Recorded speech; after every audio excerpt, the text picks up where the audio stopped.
the launch of the SRM strategy. My name's Bridie Tour. I'm the Deputy Director for our Digital Strategy Division in Department for Education, and my team is responsible for thinking about what role the department should have in enabling schools to take advantage of the opportunities that technology presents.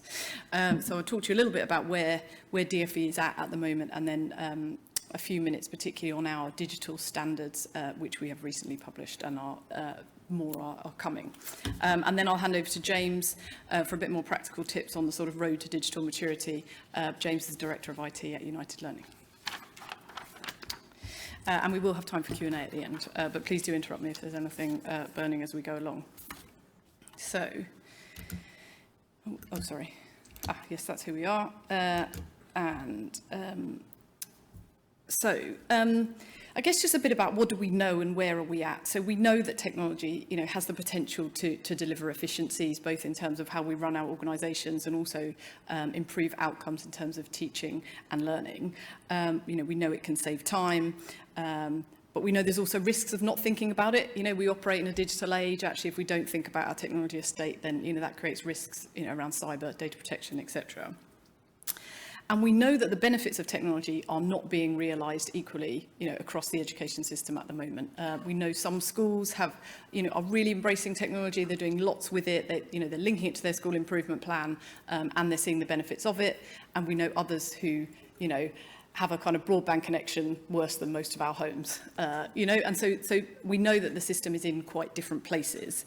I think the pandemic kind of leapt us forward in many ways, really hard few months, particularly in that first lockdown, as schools were forced to think about how do we deliver this remote education, particularly when there's kind of poor infrastructure and capability in many settings. But I think while it leapt us forward, I think it also revealed those disparities, those places which were doing, and able to adapt to that remote education and those which really found that harder. The role of our team is to kind of think about, well, what next? During the pandemic, the government, paid for nearly 2 million laptops and devices to be out in the system. Nearly 7,000 schools were put onto G Suite or Teams. We did a pilot of a Connect the Classroom programme, which I'll talk about a bit more in a minute. And the EdTech Demonstrator programme was a peer support programme for kind of helping schools on that tech journey. So we did all of those things, but it's kind of, what next? What's the role of DFE given this kind of disparate system that we're in at the moment? I think the next slide, I won't really dwell on this. I guess it's just to say that I think our ministers do understand the challenge here. They understand the opportunities for digital data and tech, but they also understand the barriers and that we've got quite a lot more to do to get to a place where kind of everyone's able to, as I said, take advantage of the opportunities of tech and manage the risks associated with it.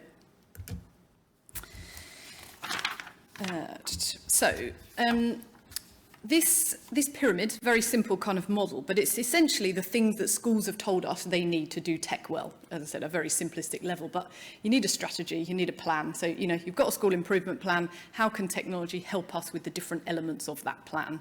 It's never about tech for tech's sake, but it's what can it help us do as that enabler. Capacity and capability. So, do people know how to use the stuff we're buying, use the stuff that we've got already? And then the kind of technology and that core infrastructure layer of, have we got the basics in place? And, without that layer, actually you can't do much. As I said, if your broadband is less, the speed of your broadband is less than that of your home, actually you can't deliver Wi-Fi in 10 classrooms. So that infrastructure layer is where the department has focused. Most of those things that we did in the pandemic were about getting those core things right. And that's where, given where the system is at overall, that's where we kind of continue to focus to support those schools that are really, that are further behind in that journey. So where do we want to get to, I guess, is that we want to bring schools all up to having the kind of same standard of digital technology. We want schools to be intelligent buyers and users of the technology that we've got, and take advantage of those benefits, as I've said. And I sort of say that it's a slight odd phrase of taking advantage of the opportunities, but I think that's where, because the opportunities are unique to each school and it's where you want to make those investments in technology. It's not for us to prescribe that. so on that, in terms of that infrastructure and you know, how do we support the system, there's three things I just wanted to mention. So one is we are working with DCMS, the Department for Culture, Media and Sport, to make sure that by 2025 every school has a gigabit capable broadband connection. As I said, the kind of core, get that right first. We are setting standards for technology, and I'm going to talk a bit more about that in a minute. On an earlier slide, I had the Connect the Classroom programme, and that is where we're working with about 2,500 schools in priority education investment areas to help them upgrade their Wi-Fi and networking. So we're doing a bit of the, you know, capital investment in schools that are furthest from meeting those standards in really tricky areas, and then for everyone else, this set of standards that we hope will be helpful in terms of the things you need to think about in improving your tech estate. Just check I'm saying the right things. Yes, so as I said, so short-term publish a set of digital standards, and we actually published the first 4 standards in March. So there's a broadband standard and then 3 infrastructure standards, Wi-Fi, networking, and cabling. And you know, those are out there. There's been over 7,000, I think nearly 8,000 hits on the gov.uk site where they are, so people are looking at them. And the purpose of those standards is to set out the kind of core of what schools need to run efficiently kind of and meet existing legal requirements around data protection or safeguarding. You know, they're not really nice to haves in this day and age. This is where, you know, we all should be at. And the next set of standards will be around cyber, and then there'll be more to follow after that, probably early in the next year. So there's a QR code there which will take you to the standards that we've published already. And just to say a little bit about what, you know, the kind of how we've approached this. There's a lot of user research about what do schools need, how can we set out something useful. And so trying to explain in plain English sort of what the benefit of this standard is, like kind of why it'd be useful for your school to look at it. It gives actionable steps for, you know, head teachers or those involved in decisions around, you know, procurement and use of technology. You know, for example, what to ask your ICT provider, you know, enables you to have better conversations there. And then the more kind of technical instructions for those providers if you're outsourcing stuff or, you know, or within the school about, you know, how to implement. So yeah, please do take a look at the standards. There's a feedback form on the gov.uk site. So, you know, any comments, thoughts, please do send them through to us, and we're picking that up as we look at, you know, refining that service and thinking about the next standards that we're offering. The only other thing I wanted to mention is if you've read the SRM strategy, which was published last week, there's a few other things we talk about in terms of digital. One is around a commitment to sort of joining up and personalising digital services. We know DFE is not the easiest place to interact with from a digital perspective, and we've you know, created various digital services which are sort of all over the place. So actually, how do we bring that together so there's a kind of better user experience? So you know, that is a live piece of work. Also looking at MIS and how do we support schools to kind of switch and implement MIS systems. Cyber, really important. You know, I just went to the cyber talk on RPA. You know, that's about, yes, if you get into trouble, but what can we do more on the preventative side, actually, to, you know, to help schools before you get to that point of having an attack and then having to deal with it. And then purchasing through the Get Help with Buying service. I know there was another talk on that earlier, but obviously, you know, technology is a core part of the stuff we're all buying. So, you know, how do we join up the standards work with that kind of Get Help with Buying service?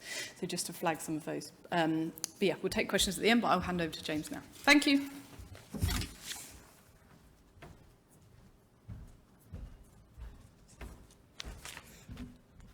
Thank you, Bridie. Bit of colour. Just a bit of background about me, and it's more about so you understand where I'm coming from more than anything else. Director of IT at United Learning, although for the last 14, 15 months I've been programme lead for the Department for Education's EdTech Demonstrator programme, and that is coming to an end at the end of July. If you are interested in getting some support through it, through that peer-led support, there is still a little bit more time to sign up. It'll probably be if I was signing up now, I would probably wanting just to have conversations with people of, am I going in the right direction? Can you give me any guidance on where I want to go next? It's a bit much to say, I'd like to spend the next 7 weeks looking and redoing my whole digital strategy. But having someone you can talk to and find out whether you are going in the right direction is a very useful way of starting. And when I was a demonstrator, which was prior to April 2021, that was some of the conversations I was having with schools, was as much about how they're using technology, but also helping them talk about where they might want to go next and helping them realise that they were doing the right thing, or this is something I learned from this, go down this route slightly differently. And I worked in education for over 25 years. I started off teaching maths and somehow found myself in IT. And I've worked on big capital procurement projects as part of BSF. And I must admit, it was a real delight to be given £1.6 million and told, go and spend it on technology. I think those days are long gone. So for those who aren't familiar with United Learning, it runs at over 85 schools. And I say over 85 because I'm quite remote work at how many it is. 70 plus academies and 13 independent schools. We're rather an odd beast in that respect. And I joined United Learning out of the independent side of the group, although I did work in the state sector before that. We've got about 60,000 pupils and 10,000 staff. And the more frightening bit is the amount of kit we've got. Well, we have a cloud-first strategy, which means we are trying to remove every server off our premises. Now, those numbers are sort of guesswork, but they're not far off. Having done the EdTech demonstrator for 14 months, and not really talked to my team, they could have spent a lot more. But 30,000 Chromebooks prior to COVID, we had about 100. Some of those are DFE funded, some of those we bought ourselves. And at the time, if you were buying Chromebooks, it was who could get which supplier was getting them, could get the crate open fast enough and get them to you. Size certainly helped for us at that time, I must admit. But there is something about the digital divide, and I'm not here to speak about that today, but I could bang on about that as well, really.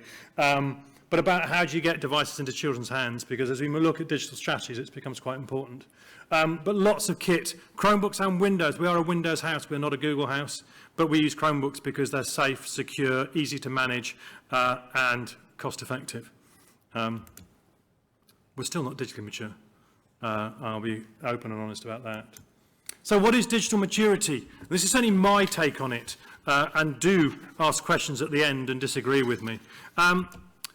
Teachers use technology to enhance their practice in the classroom and to improve pupil outcomes. And this is considered use. It's not we always use it every lesson and we're doing lots with it. It's about how it is amplifying what you are doing as a teacher, whether it's using a visualizer to model, whether it's using digital workflows to support children in what they're doing. But it's about considered use. And the tie to that is leaders knowing what good looks like. It does worry me when the children are active on an iPad. Oh, that's good use of technology.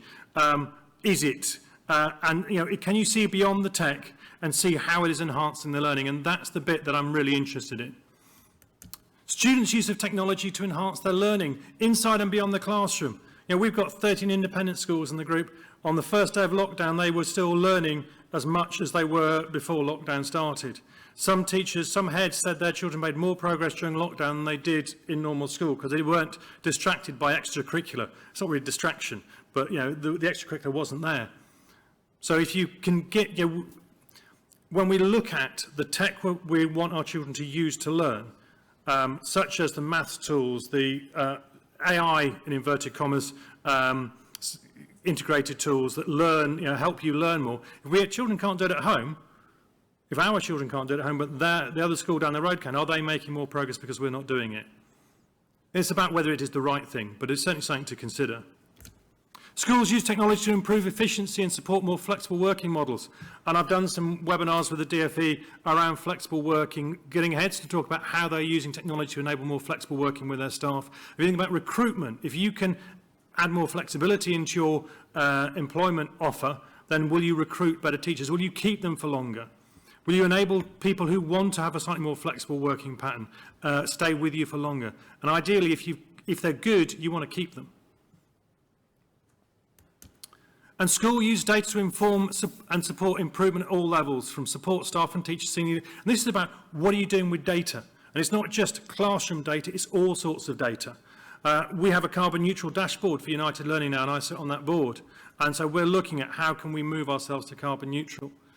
But we also use it for targeting pupil attendance, absence, behaviour, improvement. Which schools are doing really well? Why are they doing well? How can we share that with other schools? How can you benchmark yourself against other schools in the organisation? So you can look at your attendance versus other schools versus the aggregate attendance.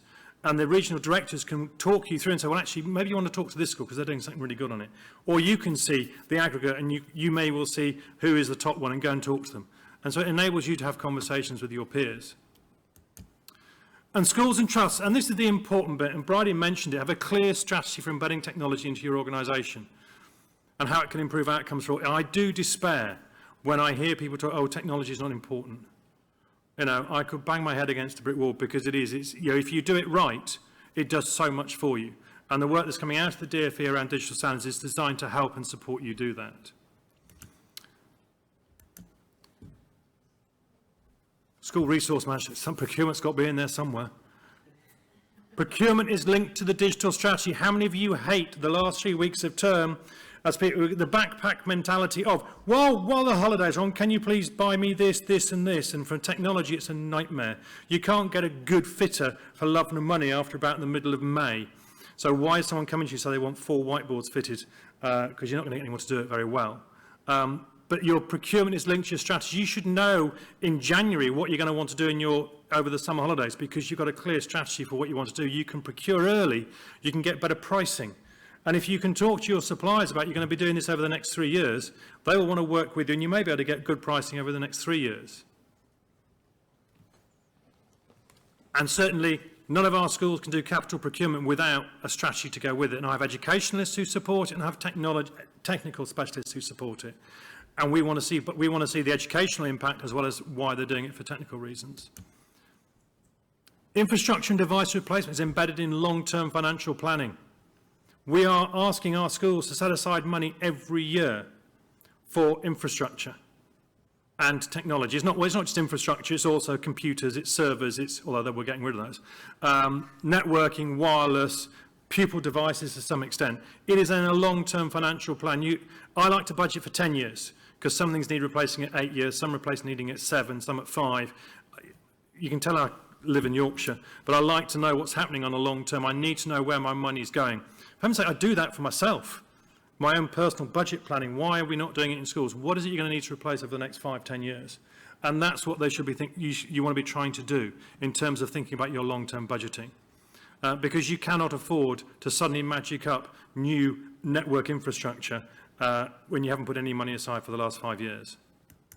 Oh, and I do hate and this is very unpopular, but we can't replace servers this year because or it's more about how can you be replacing these servers this year and spending money on that when we're losing staff? I'm sorry, you need to replace your servers.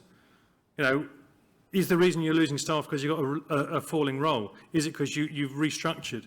But it is about you cannot afford not to spend money on infrastructure. In the same way you have to spend money on buildings.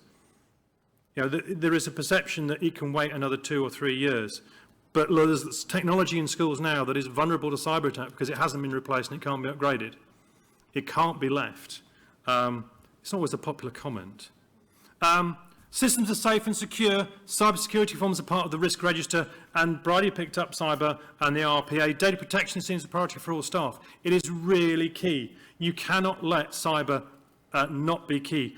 Multi-factor authentication, good password policy, good firewalls. All of these things are important, and it will save you a lot more money in the future if you spend the money now and get people on board with it. And one of the things about cybersecurity and data protection is you let them watch the video, have a little assessment at the end. Have they learned? Have they picked up what they need to pick up?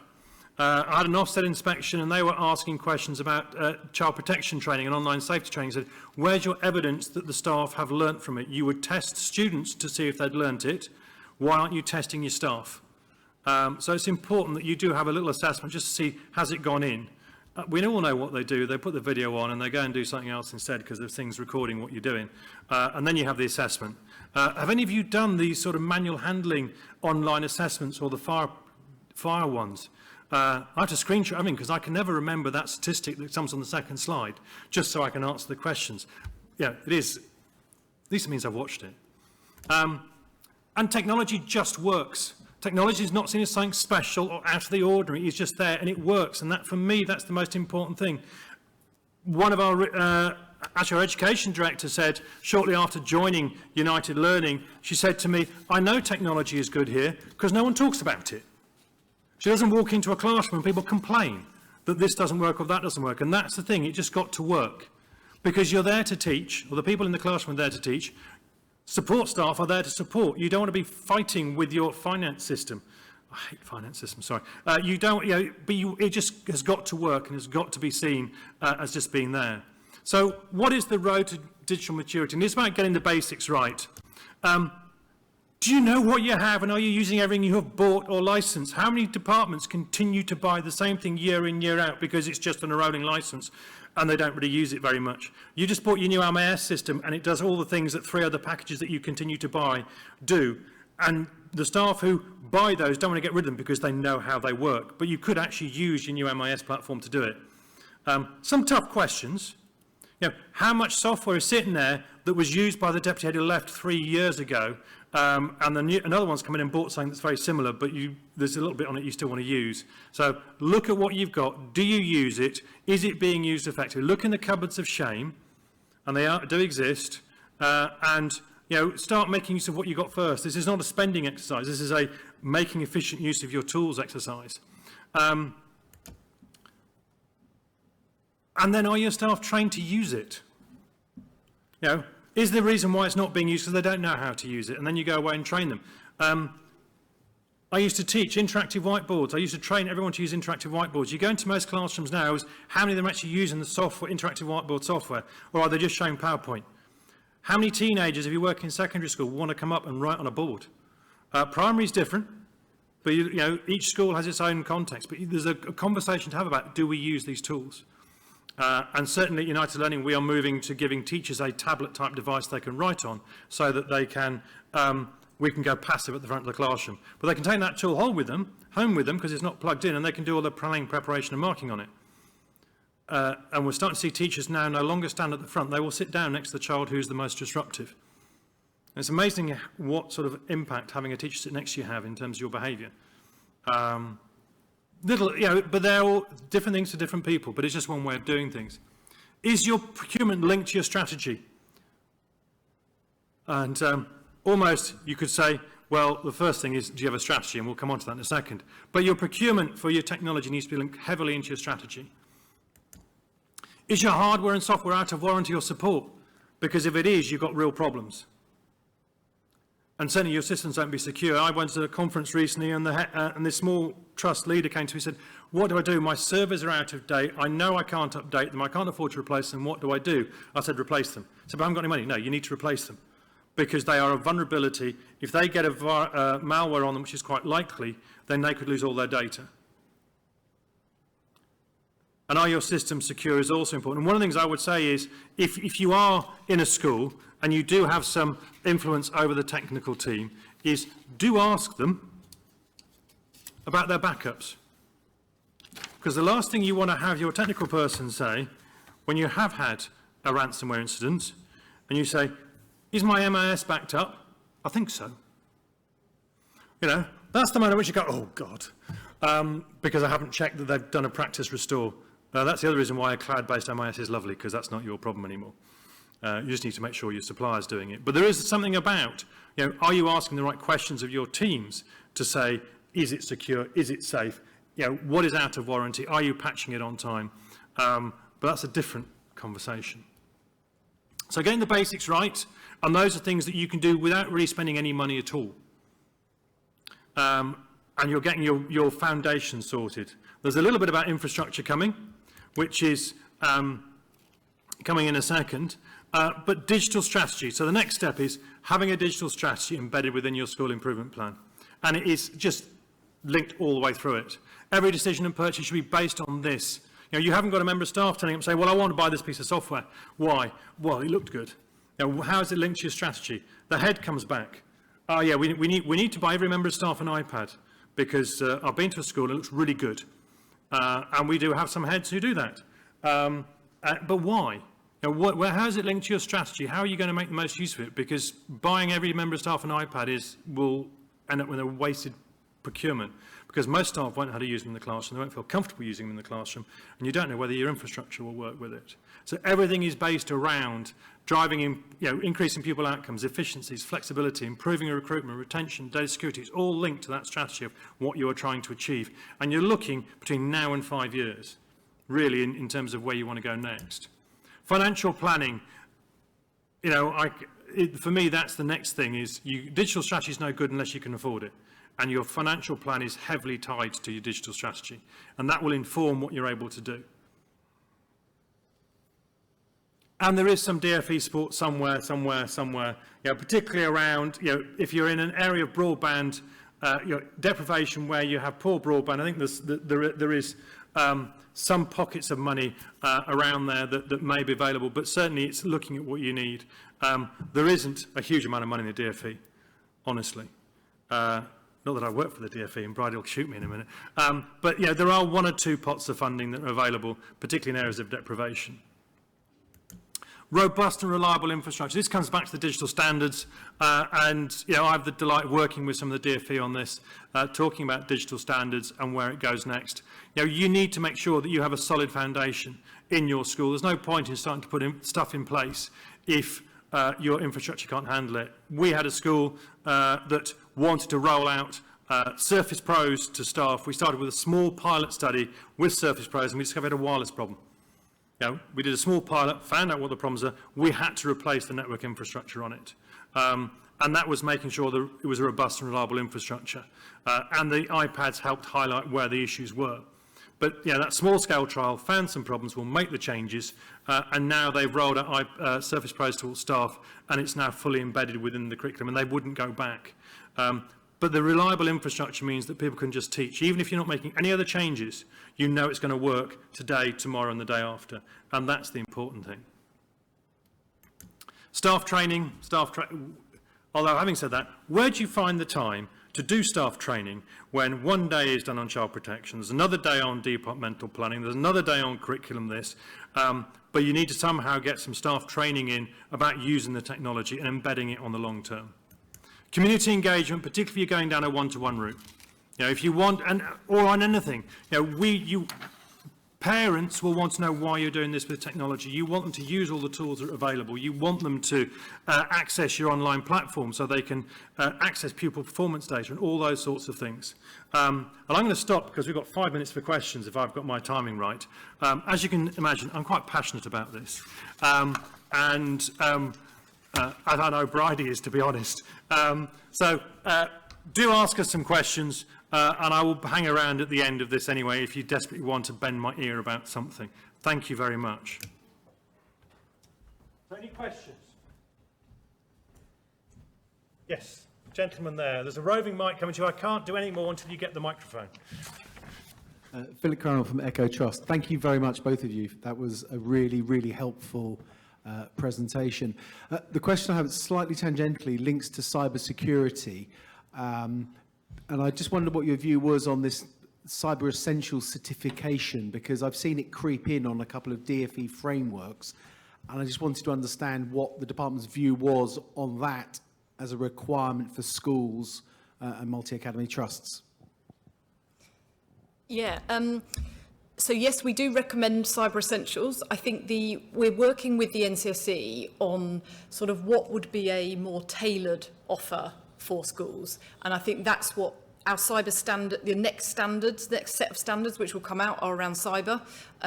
So that we hope will provide a slightly more, interpreted for schools set of guidance. And that is, and one of the commitments in the SRM strategy is about doing more preventative activity, and that is, it's about how do we use things like Cyber Essentials but make them user-friendly for schools. But in the meantime, that we do absolutely recommend that as a support. Yeah, because it's a very high bar. Yeah. And I've got colleagues who are now not able to give school improvement advice to other schools because we don't have the Cyber Essentials certificate. Oh, okay. Happy to talk about that more after. Yep. One thing I would say about Cyber Essentials Plus, which is sort of the one above that, is if you've got third-party IT support companies or service companies, you really want them having Cyber Essentials Plus. You want to make sure that they are safe and secure, particularly if they are looking after your IT systems or they are providing you with support on your cyber security. I would be asking them questions about if they haven't got it, why they haven't got it, because it sort of implies possibly that they maybe not as secure as you'd like them to be. Any other questions?